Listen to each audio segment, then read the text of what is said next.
The morning air in Umachoko was still, except for the gentle rustle of cassava leaves swaying in the breeze. Roosters crowed lazily as smoke curled from cooking huts, carrying the scent of burning firewood and wet earth. Children ran barefoot through the red dust, laughing as women pounded yam under the shade of mango trees. Life in the village moved with a rhythm, quiet, predictable, and full of hardship. But on this morning, one compound remained eerily silent. The compound belonged to Mama Ugo, a revered midwife and herbalist, known not only for her knowledge of roots and healing herbs, but for raising her only daughter, Adaora, after being widowed young. She had poured her soul into raising Adaora, hoping the girl would one day become a nurse or teacher. Instead, life had written a different story, one that now threatened to erase her peace forever. The silence was broken by a child's cry. 6-year-old Nnamdi, barefoot and shaking, sat on a low wooden stool near the doorway of their mud brick house, his face wet with tears and dust. His shirt, once white, now hung limp and gray on his frail body. His eyes, too old for his years, stared blankly down the dusty path where the interstate bus had disappeared barely an hour ago. His mother, his only parent, was gone. She had left without a proper goodbye. 2 days before, Adaora had paced the room late into the night, her face tense, her movements anxious. She wore a new lace blouse, her nails freshly painted, and her suitcase and a second-hand foreign bag from Onitsha sat by the corner. She avoided Mama Ugo's eyes. "Mama, I told you, it's just for a few days. I need to go to Enugu to see someone about a job," she had said. But Mama Ugo, seated on her bamboo mat, only sighed. "And who is this someone? Is it that chief you've been sneaking off with, that man with a stomach bigger than his conscience?" "Mama, please," Adaora had snapped. "I'm not a child. I'm tired of this village life. Tired of cooking soup with no meat. Tired of selling pepper in the sun and going home with N700. This is my chance to change everything." "Change for who?" Mama Ugo had said, her voice rising. "You will abandon your son? That boy knows only you. His father died before he could crawl." Adaora had turned away. "He will be fine. You're here, aren't you? You raised me too." That was the last real conversation they had. Now, in the morning light, Nnamdi stared at the road. He had tried to chase the bus when she left, his small feet pounding the dust, his voice screaming her name until the sound vanished behind the roar of the engine. He had stumbled and scraped his knee but didn't cry. The pain of the fall couldn't match the pain inside. In his tiny heart, a question echoed louder than any answer he'd ever known. Why did she leave me? Inside the compound, Mama Ugo moved slowly, boiling herbs for Nnamdi's scraped leg, her face a mask of pain and quiet resolve. She'd raised her daughter with every ounce of dignity she had. But now that same daughter had chosen a man, money, and status over her only child. The whispers began that afternoon. "Adaora don waka go city," said old Mama Ejike, leaning over the fence. "Here say na one big chief she follow," added another woman at the stream. "Them say him wife die. Last year, him they find new woman way go fit give him pekin. Mishu. That one way no fit even stay for one place." By evening, Umuchoko was buzzing, but no one came to comfort the boy. No one asked how Nnamdi felt. They only gossiped, judged, and moved on. That night, Nnamdi lay on a raffia mat beside his grandmother. Outside, the crickets sang in the dark. His stomach growled, not from hunger but from emptiness. "Mama," he whispered, his voice small. "Yes, my son. Do you think she will come back?" There was a long pause.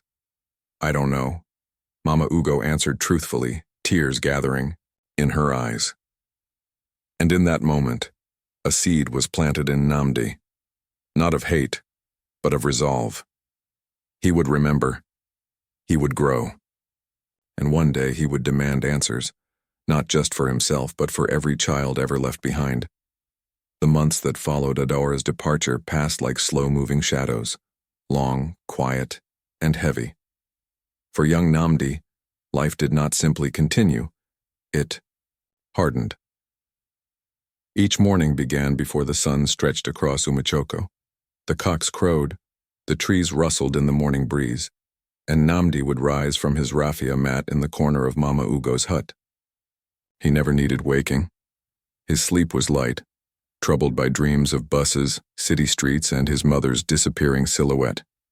He'd quietly fold his mat, dust his shorts, and step outside to fetch water from the community borehole.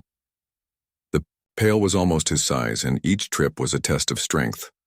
Sometimes older boys pushed him aside, laughing as he struggled to balance the weight on his head. Other times he was ignored completely. Just a village boy with no mother, no father, and now no identity beyond what others assigned him. Still, he endured. Back home, Mama Ugo would be peeling yam or preparing cassava flour. Her back bent more than before. Her voice softer, but her eyes remained sharp. "Put your back into it, Nnamdi," she'd say. "The world owes you nothing.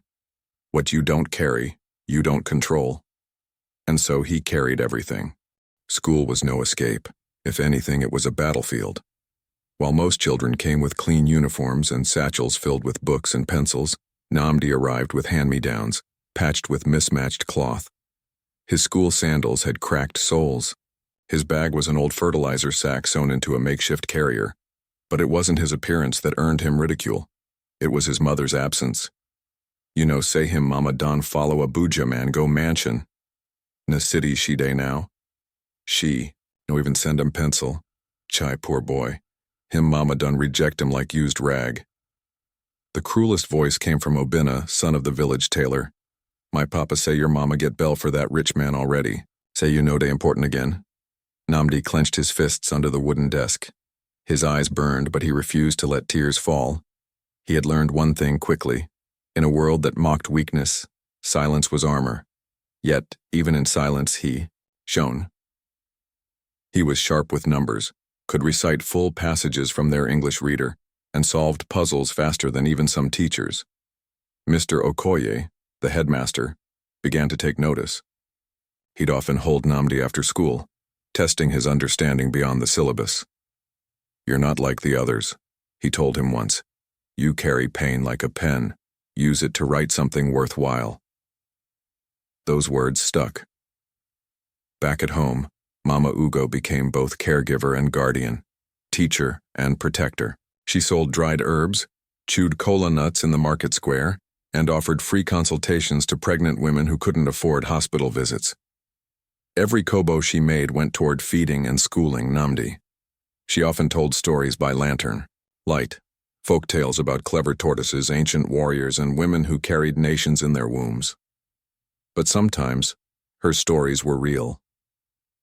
She spoke of Nnamdi's father, Okafor, a man of few words and deep thoughts who died from typhoid. Before his son's first birthday, she spoke of Adaora's spirited youth, how she danced during the New Yam Festival like fire itself, how the boys lined up to fetch water just to catch her smile. "She wasn't always like this," Mama Ugo would say. The city did something to her. It took her hunger and twisted it.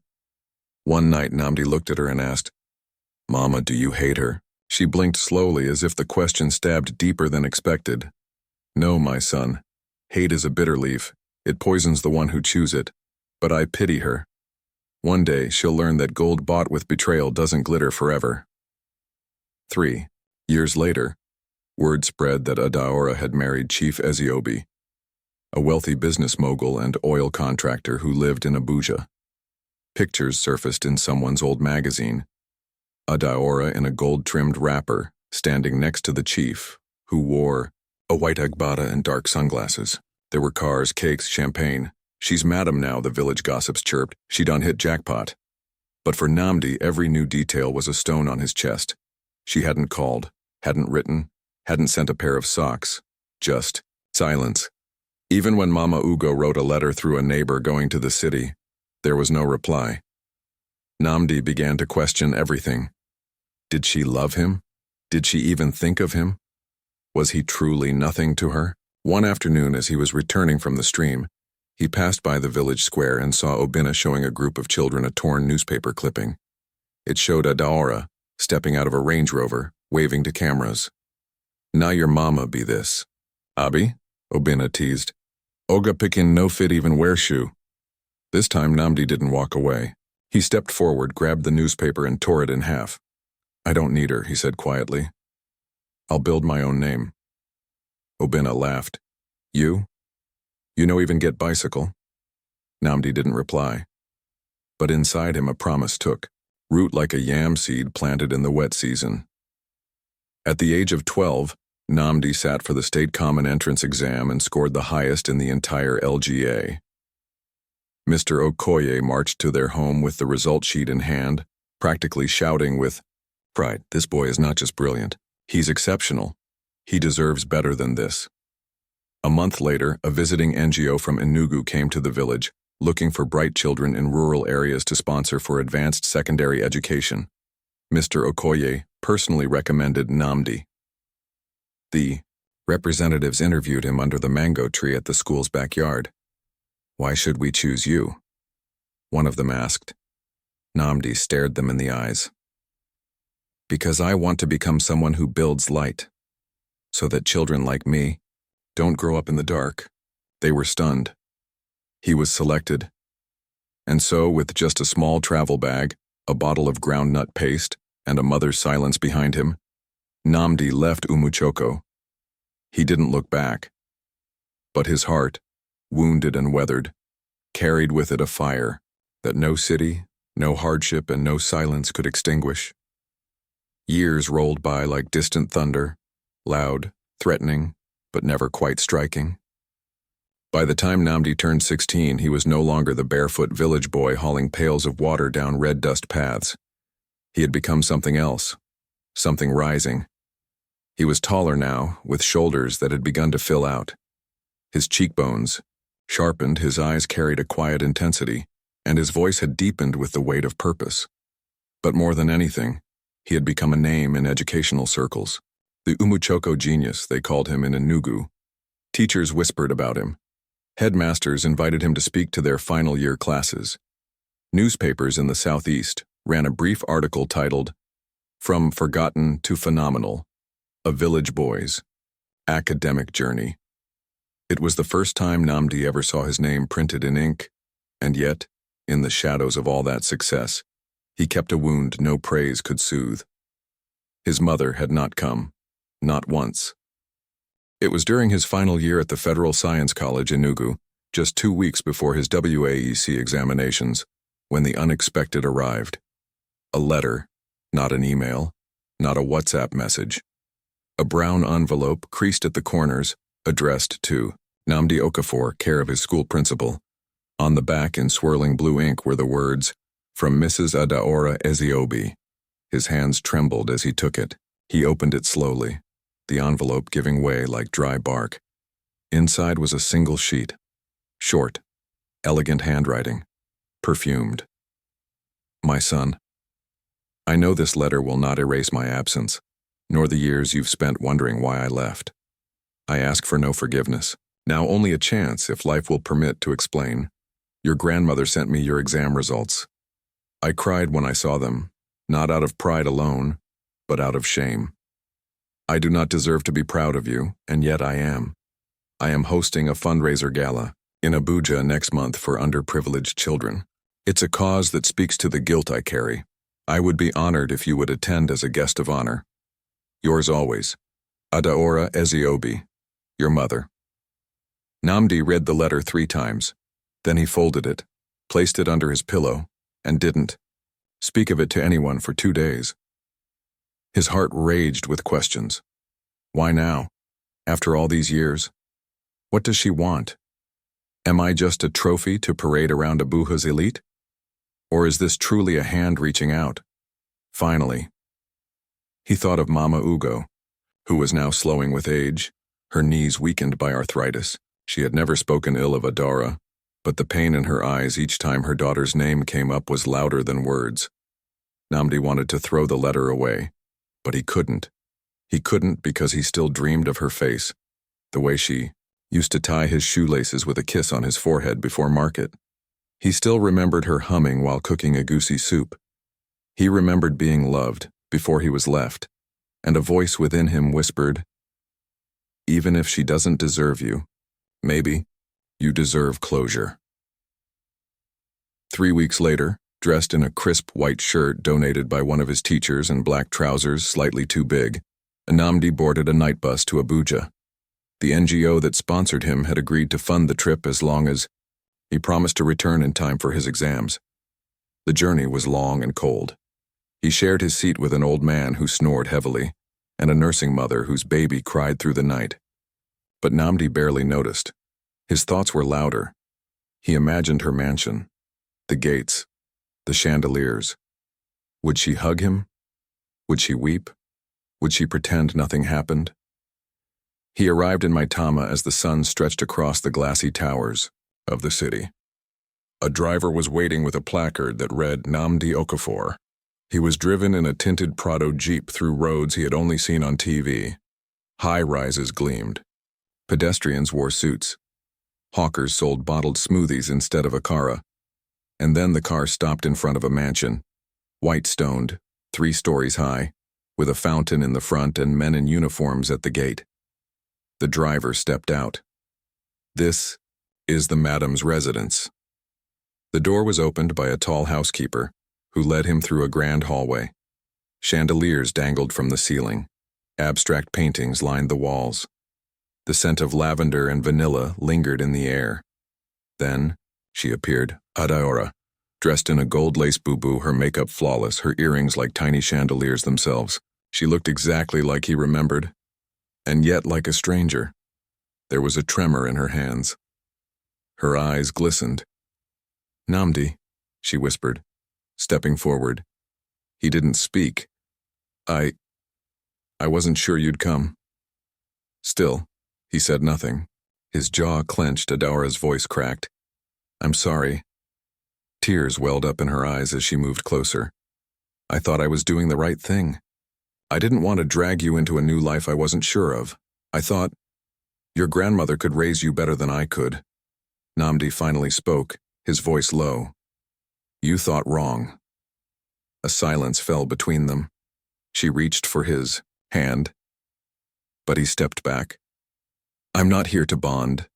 I'm here because I needed to see if you were real, or just a ghost that haunted my childhood." Adaora's lips trembled. "And now?" He looked around at the marble floors and golden ceilings. "Now I know that pain can wear perfume and ghosts can live in mansions." He turned and walked past her, disappearing into the guest room he was assigned. The gala was 2 nights away. Nnamdi would be dressed in a suit. He would stand beside his mother before a room of elite guests, philanthropists, and socialites. Cameras would flash. Speeches would be made. Mother and son, reunited, on paper. But behind the flashbulbs, a deeper reckoning brewed. For this was not just a reunion. It was the beginning of a reckoning. The city glittered under Abuja's night sky like a woman draped in sequins, dazzling yet deceptive. Streets glowed with LED lights. Traffic flowed in organized waves. And in the highbrow district of Asokoro, a grand estate buzzed with preparations. At the center of it all stood Adaora Eziobi's mansion, transformed into a venue fit for royalty. Sprawling white canopy extended across the compound, adorned with golden ribbons, fresh lilies, and twinkling fairy lights. Uniformed ushers stood ready at the gate. Musicians tuned their violins. A red carpet had been rolled out, soft enough to muffle the quiet pain of a boy arriving at manhood. Inside the guest room, Nnamdi stood before a mirror, clothed in a designer suit his mother's staff had laid out for him. The fabric hugged his frame like a second skin. The polished black shoes imported from Italy gleamed beneath the overhead lights. But his eyes were heavy with memories no thread could soften. As the guests began to arrive, cars lined the street. Benz, Lexus, Porsche, shiny symbols of a life Nnamdi had never tasted. Politicians, oil magnates, influencers, and journalists flooded the compound. Waiters served champagne. A saxophonist played soft jazz in the background. Adaora emerged in full regalia, an emerald green evening gown, a diamond-studded clutch in hand. She was the queen of the night, and beside her, Nnamdi, the miracle son, stood like a ghost reawakened. They stepped onto the red carpet together. Cameras flashed. "Mrs. Eziobi, is this your son? How does it feel to reunite after all these years? Nnamdi, what's the first thing you said to your mother? Will you be staying in Abuja now?" He said nothing. Adaora smiled, answering every question with poised charm. She spoke of rebuilding bridges, a mother's sacrifice, and God's divine timing. Nnamdi heard her words, but they hit his ears like drum beats with no rhythm. He wondered how she had mastered the art of pretending so well. The gala progressed. Speeches were made. Adaora spoke first, thanking her husband, Chief Eziobi, who stood beside her, regal and reserved. Then she turned to the crowd and gestured toward Nnamdi. "I abandoned nothing," she said. "I made the hardest decision a mother could make. But by God's grace, my son is not a symbol of what I lost. He is a testimony of what love, destiny, and education can achieve." Applause thundered. Nnamdi stepped forward. A hush fell over the crowd. All eyes turned to the boy-turned-guest of honor. He looked at his mother, then at the sea of strangers waiting to be inspired. He began, his voice calm but deliberate. "Good evening. I won't take much of your time. I was born in Umuchoko village. I grew up without electricity. I went to school barefoot. My grandmother, who survives by selling bitter leaf and herbs, raised me when my mother left without a call, a letter, or a plan to return. So when you ask me what it feels like to be here tonight, I'll tell you honestly. It feels like wearing a suit stitched from silence." Gasps echoed. Adaora's smile faltered. "You see, my story is not a fairy tale. It's a lesson. You don't need a chandelier to shine. You don't need a mansion to grow. All you need is one person to believe in you. For me, that person was my grandmother, not the woman beside me." He paused. "I thank you for your applause. But I didn't come here for praise. I came to remind us that children don't need expensive shoes. They need presence. They need truth." The room was silent. No applause this time. Nnamdi stepped down, walked past Adaora without looking her way, and disappeared into the mansion. The gala ended awkwardly. Guests murmured as they sipped wine, some whispering admiration, others scolding Adaora behind her back. Reporters jotted notes. Social media lit up hours later with the video clip of his speech. Suit of Silence began trending on Twitter. Adaora sat in the garden, alone, mascara smudged. Chief Eziobi had gone inside. Her hands trembled as she held a glass of wine, untouched. When Nnamdi finally returned to the guest room, she was waiting at the door. "I deserve that," she said quietly. He didn't respond. "I never wanted to use you. I just thought maybe this would be the beginning." Nnamdi turned to her, eyes tired. "You want the beginning without ever addressing the middle." She wept then. Not the elegant tears of gala night regret, but the raw sobs of a woman unraveling. "I was afraid. I thought I had nothing left to give you. I thought you'd hate me." "I did," Nnamdi said. "But I don't anymore. I don't feel hate. I feel nothing." And those words broke her more than any slap would. The next morning, before the sun fully rose, Nnamdi packed his things. The suit went into a box. He left the Italian shoes behind. He wore his old brown sandals and carried the same bag he came with. Adaora tried to speak, but he raised his hand. "I have exams. My future doesn't live in this house." The driver took him to the terminal. Before the bus departed, Adaora passed him a small brown envelope. "Just use this for your exam needs," she said, voice shaking. He took it without a word. As the bus pulled away, she stood still at the curb, watching. Just like she once watched him from the veranda of their village compound. Only this time she was the one being left behind. Back in Umuchoko, the morning air welcomed Nnamdi like an old friend. The mist clung to the hills as palm fronds whispered tales only the wind could translate. The red soil, damp from the previous night's rain, squelched softly beneath his sandals as he stepped off the bus. His face was bare, no longer burdened by city airs or public stares. The gala felt like a fever dream, too glittered to be real, too quiet now to echo. He had left behind a mansion full of chandeliers, But as he stepped onto the familiar earth of his grandmother's compound, it was as if he had finally returned to his true palace. And waiting at the threshold, with arms open wide and tears silently pouring down her cheeks, was Mama Ugo. She didn't ask questions. She didn't comment on the suit folded neatly in his bag, or the slight tiredness in his eyes. She only wrapped her arms around him and said the words that mattered most. "You are enough, just as you are." They sat on her old wooden bench under the mango tree. He told her everything. The letter, the gala, the speech, even the envelope Adaora handed him at the station. He hadn't opened it yet. Mama Ugo listened silently, her wrinkled hands clasped together on her lap. When he finished, she nodded slowly.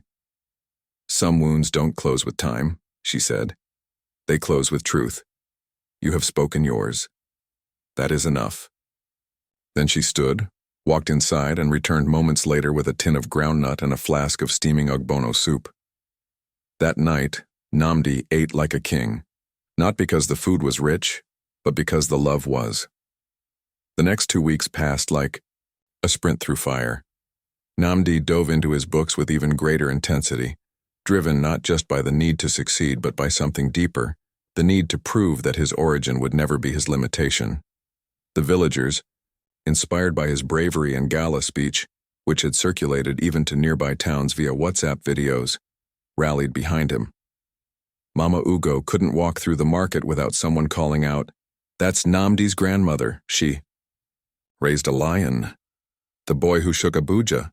Students from neighboring schools even began visiting Nnamdi to hear him speak on math and science. He started organizing evening tutorial sessions under the mango tree, with lanterns lit and notebooks strewn across wooden benches. He was becoming more than a student. He was becoming a symbol. 3 months later, when the WAEC results were released, the headlines screamed, "Village boy scores 9 A1s in WAEC, breaks national record. From Umuchoko to the world. Meet the boy who taught himself physics with a broken radio." The news reached every corner of Nigeria. He was invited to speak on national television. NGOs offered him scholarships. Universities in Ghana, Kenya, and even the UK sent letters of interest. Newspapers flooded Mama Ugo's compound. Reporters stood outside for hours waiting to catch a glimpse of the boy with the suit of silence. And in Abuja, inside a now quiet mansion, Adaora watched it all unfold from her living room couch, tears streaming silently down her cheeks. A week later, a white envelope stamped with a green seal arrived at Umuchoko. It bore the signature of the President of the Federal Republic of Nigeria. Inside was a handwritten note.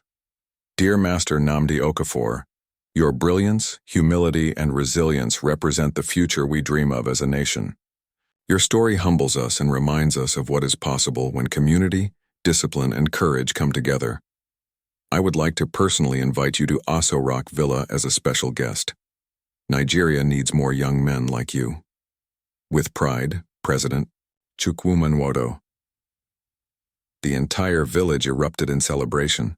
Drums were beaten, a cow was slaughtered, palm wine flowed like water, elders danced, children sang, and Nnamdi, standing at the center of it all, smiled, not for fame or recognition, but because at last he had taken back his story.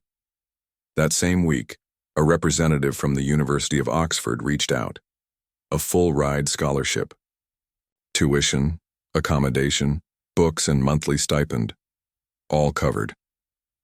Mama Ugo could hardly believe it. "Oxford," she repeated over and over again as if trying to make the word fit in her mouth. But Nnamdi did not rush to accept. He had one more journey to make before his next chapter began. Late one evening, after the drums had gone silent and the stars watched quietly above, Nnamdi finally reached for the envelope his mother had given him in Abuja. Inside was a bank draft. $5,000. There was no note, no explanation, just the money. He stared at it for a long time. Then he folded it back, placed it in a small tin, and buried it beneath the mango tree. When Mama Ugo asked what he planned to do with the money, he said simply. It will grow something, one day, but not for me. The dry season had returned to Umuchoko, leaving the air dusty and the earth cracked in patches. Yet in the compound where Mama Ugo and Nnamdi lived, the air was thick with excitement and unspoken questions. Everyone knew about the Oxford scholarship. The elders had gathered. The school principal had offered to organize a farewell ceremony. Even local politicians had sent congratulatory letters. The village buzzed with pride. Nnamdi Okafor, the son of no one rich or powerful, had achieved what many only dreamed of. But as the days passed, one question haunted Nnamdi more than any other. Should he go? It was during one of his evening tutorial sessions under the mango tree that a little boy named Chisholm, only 9 years old, tugged at Nnamdi's trousers. Uncle Nnamdi, when you go to that big school in London, who will teach us here? The question, so innocent and so piercing, froze Nnamdi in place.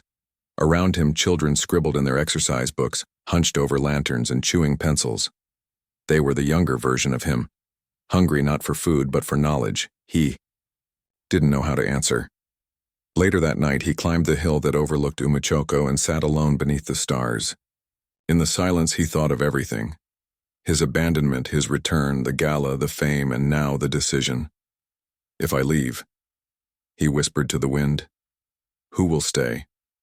One morning, just after cockcrow, a black SUV rolled into the village. Raising clouds of dust, it parked outside Mama Ugo's compound.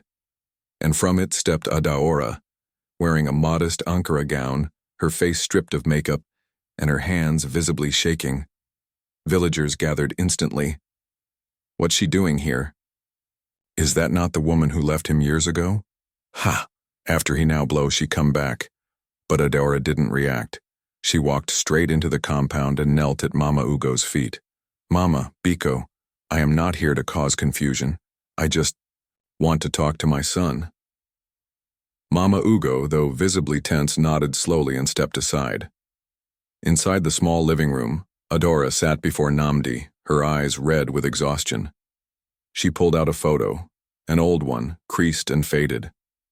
In it, she was holding baby Nnamdi on her lap, both of them smiling beneath a mango tree. I've kept this for years, she whispered, back when we still lived together, before the fear swallowed me. Nnamdi looked at the photo, then at her. You never even wrote, he said, voice calm but firm. You erased me. No, she choked. I didn't deserve forgiveness, but I want to be present now, not to control your life, but to be part of it, if you'll let me. There was silence. Then Nnamdi spoke. You left when I needed you the most. But now, you need to understand something. I'm not that little boy anymore. I don't need you to mother me. But if you want to be part of my story, then you must accept. The boy you abandoned is now a man who answers to purpose, not people. Adaora nodded, tears streaming freely. That same week, Nnamdi made his decision, not with a press conference or a media post, but with an act of pure intention. He walked to the local town hall and gathered the elders, school principals, and youth leaders. There he unveiled his plan. Before I leave for Oxford, he said, I want to build something here, something that will stay, even after I'm gone. He pledged to use part of the money Adaora had given him, and 5,000, and contributions from donors to establish the Umuchoko Community Library and Resource Center. It would have books, computers, Wi-Fi, and a generator. It would be free for all children. And every holiday he returned from school, he would teach there. The crowd roared with joy. The village had produced a star, but more than that, a servant leader.